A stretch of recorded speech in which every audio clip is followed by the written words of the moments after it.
தாவேக்காவில் சொல்றாங்க அவங்களோட சதின்றாங்க, கவர்மெண்ட் இதுக்கு சதின்றாங்க. அவங்க சொல்றாங்க திட்டமிட்ட டைம்ல அவர் வரல, அதனால ப்ராப்ளம்ன்றாங்க.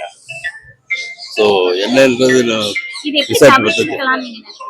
தவிர்த்திருக்கலாம் என்னாச்சுன்னா போலீஸ் ப்ரொடெக்ஷன் நல்லா கொடுத்துருக்கணும். பிகாஸ் அவ்வளோ க்ரௌடு வரும்போது அதுக்குரிய ஸ்ட்ரென்த் போலீஸ் கொடுத்துருந்தாங்கன்னா ஓரளவுக்கு அவாய்ட் ஆகிருக்கும். ப்ளஸ் வாட்டர் ஃபெசிலிட்டி எல்லாம் அரேஞ்ச் பண்ணி இருக்கணும். அதுவும் விஜய் மேல தப்பு வந்து அவர் கொஞ்சம் லேட்டா போனது தப்பு. ஆனா கவர்மெண்ட் தான் மேஜர் இது வந்து கவர்மெண்டோட தான். கவர்மெண்ட் வந்து போலீஸ் ப்ரொடெக்ஷன் கொடுத்துருக்கணும், ஆர்கனைஸ் பண்ணியிருக்கணும்.